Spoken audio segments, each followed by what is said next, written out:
What each of us looks for in our significant personal relationships will differ from person to person. If we value reflection, personal growth, and independent thought, we'll want our relationships to support those things. Games and creative pursuits might be important features, giving us an outlet for the playful, inventive parts of our nature.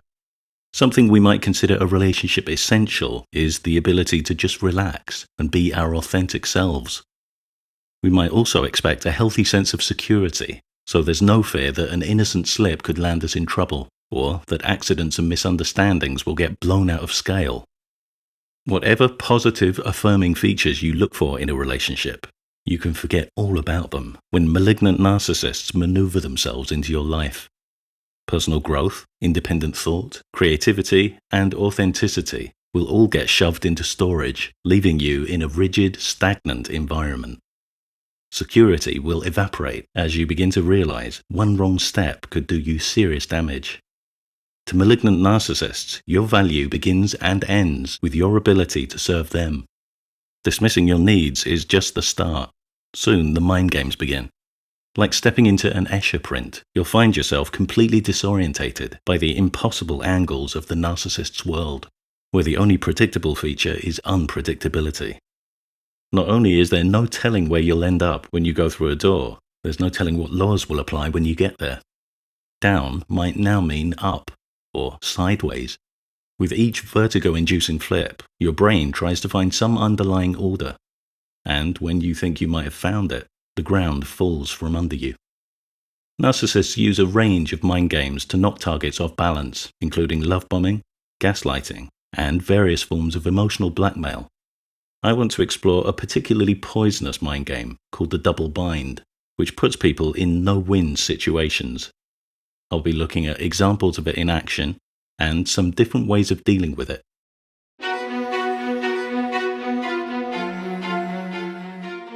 A no-win manipulation could be defined as the act of putting targets in situations where all actions lead to a negative outcome. An example would be what's called a Kafka trap. In Kafka traps, targets are accused typically of some psychological flaw.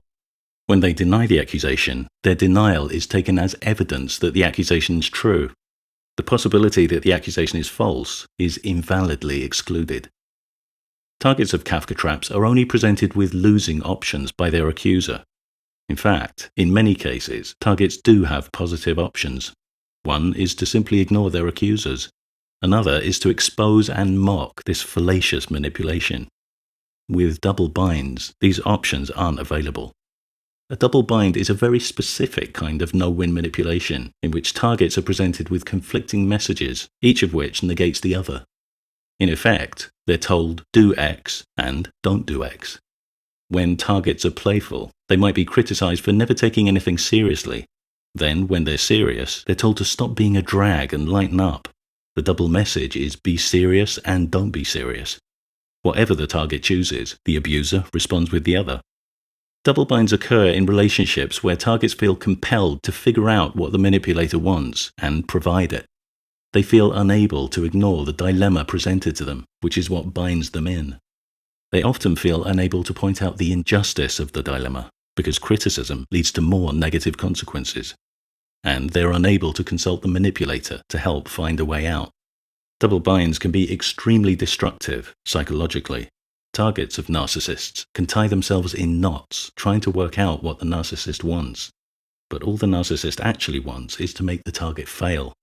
Through repeated experiences of failure, targets can end up in a state of learned helplessness, where they feel unable to control or change a situation.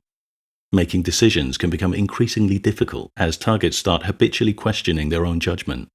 As they become more passive and compliant, the narcissist takes control.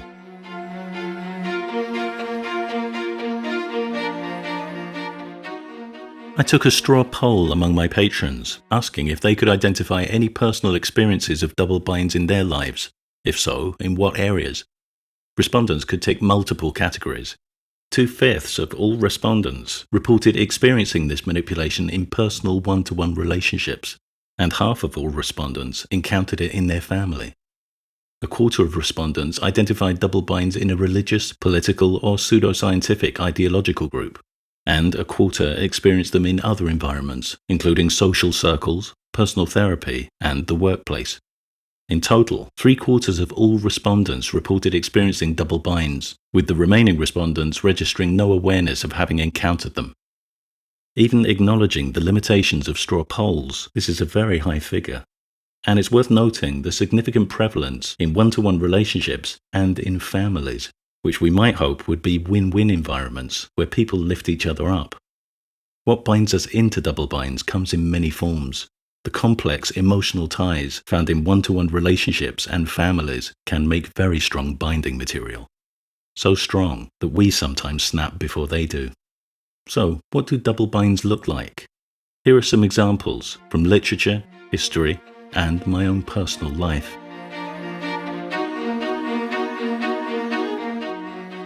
Robert Graves's novel I, Claudius chronicles the rule of Rome's ancient emperors. In his portrait of the delusional, murderous Caligula, he depicts a deadly double-bind manipulation. When Caligula returns home triumphantly after an imaginary war with the god Neptune, he's furious to find there are no cheering crowds to greet him, no flowers on the streets, no fanfares. He threatens to kill the senators who fail to organize any celebrations. The terrified senators point out that Caligula specifically ordered them not to arrange any celebrations. Caligula scolds them for taking him at his word. He wanted them to show their love for him by disobeying him. Graves's Caligula delights in putting his subjects in impossible situations. He berates his senators for celebrating the Battle of Actium, in which his great-grandfather Mark Antony was defeated. But he later jokes that he had the senators both ways, because if they hadn't celebrated the battle, they would have insulted his grandfather Augustus, who won the battle. Being born into a family headed by a narcissistic mother and a timid father who spent his life appeasing, excusing, and enabling her, double binds of various intensities were part of my early everyday life. One recurring double bind concerned my responses to her constant false accusations. Like many narcissists, she was acutely paranoid. She was convinced everyone, from family members to doctors to shop assistants, was out to undermine and belittle her. And she was always telling victory stories, recounting her stinging revenge on some unsuspecting individual for an imagined insult. Because of her paranoia, my brother and I were repeatedly accused of saying, doing, or even just thinking outlandish things we'd never said, done, or thought. She would charge us to tell the truth in front of her Christian God. When we truthfully reported our innocence, she'd triumphantly call us liars. She'd often tell us we were physically turning green with guilt. She had unshakable conviction that she was right. And no-win choice was to make a false confession and get punished for a non-existent offense, or tell the truth and suffer even more abuse for lying. The double message was be truthful and don't be truthful. Without knowing it, she did teach me something valuable with this double bind. Displays of unshakable conviction don't require the possession of truth. Another kind of double bind happened when she gave up things like chocolate or cigarettes, often as part of a religious observance called Lent, which requires Christians to abstain from some food or luxury for a few weeks. She'd rope us in to help her, instructing us not to let her near those things. When she gave up cigarettes, I caught her lighting up and reminded her she said she wasn't smoking anymore. She scolded me angrily for spoiling her fun, sending the message, "Don't intervene." So, the next time she lit up in front of me, I said nothing. She then scolded me for showing no support, sending the message, "Intervene." When she gave up chocolate for Lent, I happened to eat a chocolate bar from the kitchen cupboard. Later that day, she asked where the chocolate was. When I said I'd eaten it, she flipped into a rage, slamming cupboard doors and drawers and shouting that she'd planned to eat it herself in secret. So much for Lent. As punishment for depriving her, I was forbidden all food treats for several days. In our early teens, when my brother and I left our parents' religion, the relentless abuse we endured for that finally pushed us to start forcefully standing our ground. We were fully prepared for an escalation, but she backed off, and finally started exercising some self-control. But her apparent improvement was an illusion. Behind the scenes, she just got worse, which leads me to my last personal example, an especially venomous breed of double-bind, a double-bind by proxy, played out through someone else. A couple of years ago, the doctors told my father his cancer had returned. This time, it was terminal. My brother lived nearby and nursed him morning and night. I lived far away, but visited frequently. On what turned out to be my last visit, I stayed down for a couple of days, lodging at a nearby hotel. It felt like we had a wonderful time, full of laughter. After saying goodbye, I lingered outside the front door, chatting with my brother. Suddenly, we heard her raging at full volume. It was shocking. I later learned this was a regular routine. During visits, she'd store up a list of imagined insults, then explode when they were alone. The most nauseating part was hearing my terminally ill father's exhausted voice trying to appease her anger. I suspended visits for a while and started writing him long weekly letters. They were painful to write, but I kept them upbeat. But after a few letters, he revealed in a phone call that every time my letters arrived, she flew into a jealous rage. She was resentful of the intimacy and affection in my words. In a unique moment of candor, he said, "Your mother's a very sick woman." It was the only time I ever heard him acknowledge her disorder. So, instead of lifting his spirits, my letters had become a source of dread for him. I asked him if he wanted me to continue writing. The awkward silence that followed said everything. Her rages weren't just antagonistic now, they were deadly, leaving him physically depleted when he needed every ounce of strength. A few days later, we had what would be our last phone call. We'd been chatting for a while when he paused and sheepishly asked if I wanted to send a message of love to her. When I reminded him of the bad blood he knew existed between us, he pretended not to know what I was talking about and gave a panicky speech about how everything was fine. I realized she was listening in, and I knew what would follow when he ended the call. I now realized all contact with him risked exposing him to the lethal stress of her rages. I also knew if I confronted her, it would only rebound on him when they were alone. I suspended contact while I considered the situation.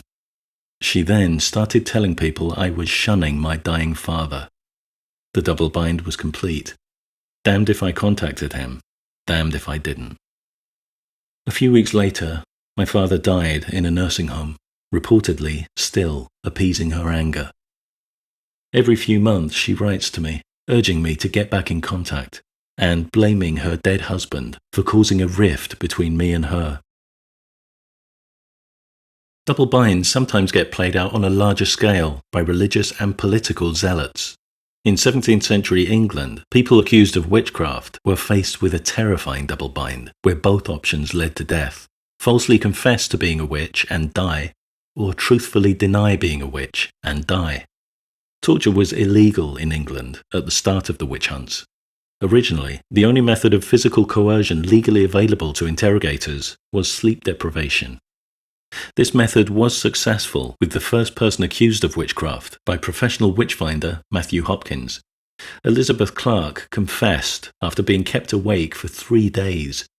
But a later target of Hopkins, a priest called John Lowes, tolerated sleep deprivation for many days. It was only at this point that torture was introduced illegally in a procedure called swimming the witch, where subjects could be repeatedly pushed to the edge of drowning based on the idea that water would repel witches. It was this torture that broke John Lowes, who confessed. With England in the middle of civil war, the increasing implementation of illegal torture went unchallenged, enabling one of the most notorious double binds in history. And it highlights a crucial point. Legal protections don't just safeguard our well-being in the broad sense. They also work to prevent innocent citizens being trapped in state-approved double binds. As our protections are eroded, we all become increasingly vulnerable to these no-win nightmares. Another example of this was McCarthyism. Named after one of its main advocates, Senator Joseph McCarthy, This American political witch hunt gained ground in the 1940s and 50s, seeking to expose and eradicate what it considered un-American elements. In 1947, a group of screenwriters and directors, who would come to be known as the Hollywood 10, were subpoenaed to appear before the House Committee on Un-American Activities, chaired by Congressman J. Parnell Thomas. They were asked whether they were now or ever had been members of the American Communist Party, and about whether they'd attended certain political meetings. If they refused to answer, they could be jailed for contempt. If they answered yes, they'd be commanded to name others. If they refused, they could be jailed for contempt. If they answered no, they could be vulnerable to charges of perjury.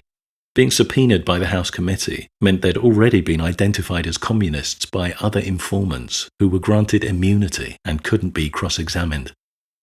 As one of the Hollywood 10, Lester Cole, remarked, "Don't you see, these investigations are actually traps. You're damned if you do, and you're damned if you don't. It's a form of legal lynching." Like the English witch hunts, this political trap relied on the violation of legal protections, including constitutional rights to free speech, free association, and free conscience. Witnesses weren't summoned because they'd committed any crimes.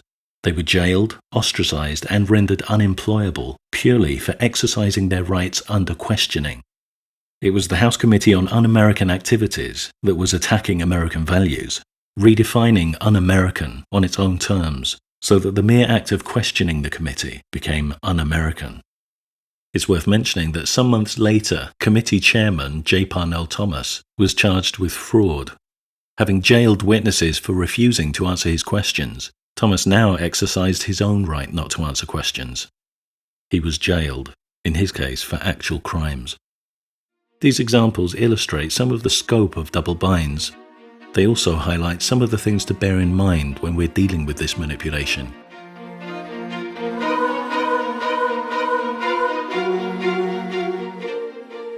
Obviously, in many cases, cutting narcissists out of your life can instantly terminate all the double bind abuse. But going no contact isn't always an option. For example, for extremely isolated targets who have nowhere to go. Even when it is an option, some targets might decide for various reasons to hold off from exercising it, at least for a time. If you're constantly subjected to double binds by your boss, quitting impulsively with no job to go to could create big problems. Instead, you might choose to stay just long enough to secure a new job. If you're dealing with an extremely vindictive narcissist, suddenly going no contact could spark a revenge campaign. If you prefer to sidestep that, you might choose instead to gradually fade over a few months. In some cases, targets might choose to go low contact, putting strict limits on their interactions, keeping visits or phone calls brief enough to avoid entanglement. For whatever length of time you decide to tolerate your narcissist's company, here are some thoughts on dealing with their double binds. Sometimes the clues to dealing with manipulations lie in their definition. If we look at the defining factors of double binds, we can identify some of the subtle traps embedded in them. Double binds present us with two conflicting messages. The abuser relies on targets believing they have no alternative but to choose one. After all, if someone says, do X or don't do X, how can you not choose one? By not following one instruction, you automatically fulfill the other. Well, it turns out sometimes you can refuse both choices by shifting to a different level of communication. In their article, Towards a Theory of Schizophrenia, Gregory Bateson and colleagues recount a Zen story illustrating a solution to a triple bind. A Zen master holds out a stick and tells his students if they say the stick is real, he'll beat them with it. He then tells them he'll also beat them with it if they say the stick's not real, or if they just say nothing at all. In response, the student steps forward and breaks the stick.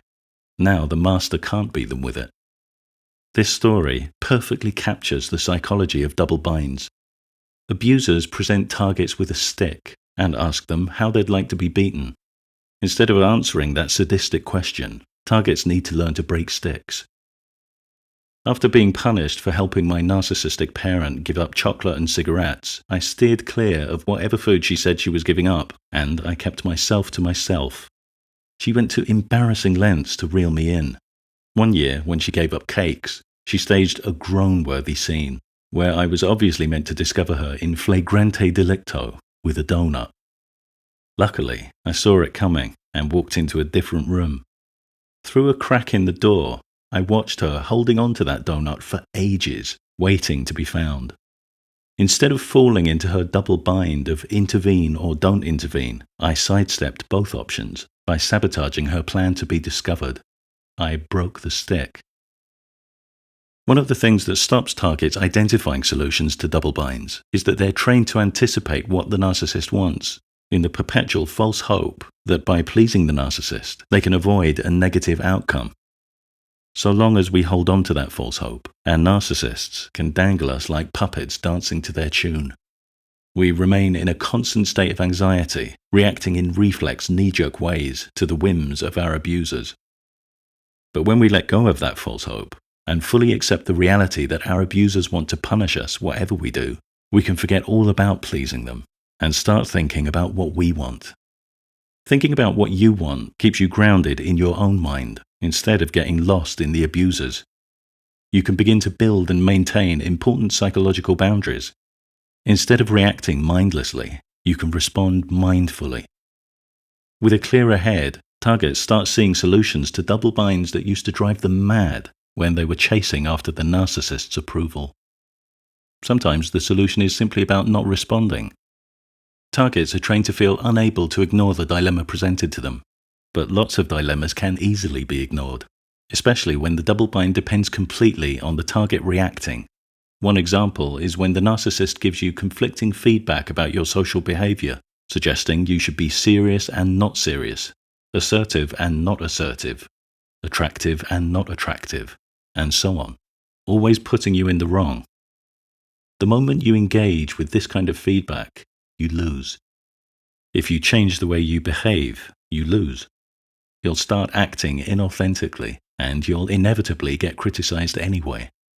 If you try to explain or defend yourself, you lose. The narcissist can then drag you into more draining, pointless conflict. The solution is to disengage. A polite smile will acknowledge you've heard them. You can even thank them for sharing their thoughts. Then you can ignore everything they've said and continue being yourself. Targets can sometimes ignore a double bind by interrupting it with a deflection. They often learn to spot a double bind on the horizon, and sometimes they can avoid getting entangled by excusing themselves from the interaction. George has a history of long, draining phone calls with his narcissist friend Bonnie, who constantly finds fault with him. When she becomes pregnant, she criticizes him for asking her about it. Can't he think of something more original? In their next phone call, he doesn't mention her pregnancy. Now he's accused of showing no interest. Instead of getting stuck in these no-win exchanges, George could choose to cut the call short, telling her something needs his urgent attention. Preparing deflections to break the narcissist's flow gives you an escape hatch, which you can activate at any time. Targets might be unable to point out the injustice of double binds to the abusers who instigated them, but they can point out the injustice to other people. And this is where we can all play a part. It's in all of our interests to help each other when we become aware of abuse. This point really comes through in the religious and political witch hunts. Both were made possible because people stood by and declined to help. Being part of a culture that listens helps to ensure that we'll be listened to if we should be targeted. I'm not an advocate of automatically believing allegations of abuse. After all, a typical form of narcissistic abuse is the smear campaign, spreading false allegations to stigmatize an individual. Justice is about facts, not assumption. I'm an advocate of due process and responding to allegations with thorough investigation. A family, a community, a nation that cares is one that investigates. Targets of narcissists have become a fast-growing, self-supporting community online, sharing experiences and ideas. As awareness of narcissistic abuse increases, more people are beginning to recognize it and acknowledge the damage it does. Lastly, although we're unable to consult our abusers directly for answers, sometimes we can get insights from them indirectly. By observing their behavior, we can learn some of their weak spots. Something I learned about my narcissist parent was that she was easily thrown by unexpected off-the-wall humour. She never had a comeback, and it left her flustered and disarmed. It was like throwing her a puzzle. As a child, I used this strategy repeatedly to sidestep traps. Targets do need to be subtle about exploiting weak spots. Narcissists are liable to attack if they feel deliberately fooled or humiliated. It's not about prodding the narcissist, but about manoeuvring effectively around them. Following on from that, it helps to learn our own weak spots. What vulnerabilities might the narcissist be perceiving and exploiting in us? Do you notice any consistent patterns and themes? Sometimes our weak spots are other people.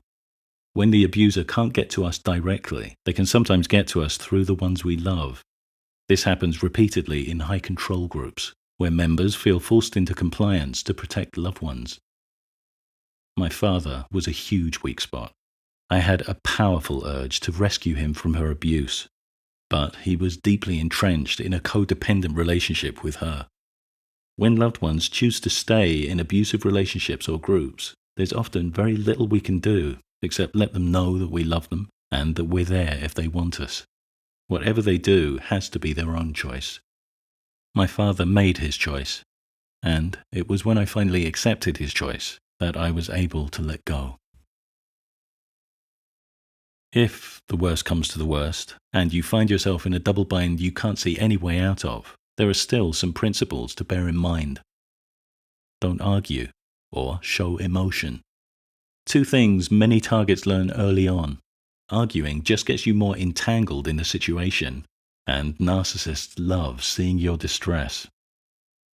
Make the choice you feel you can live with. Sometimes that might mean taking the harder option. In regard to her false accusations, I made a conscious decision never to go along with her and admit to things I'd never said, done, or thought.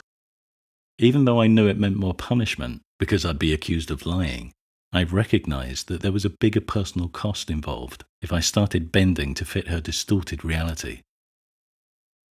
Don't beat yourself up because you didn't think of a way out. Don't collude with the abuser by bringing yourself down. Stay positive.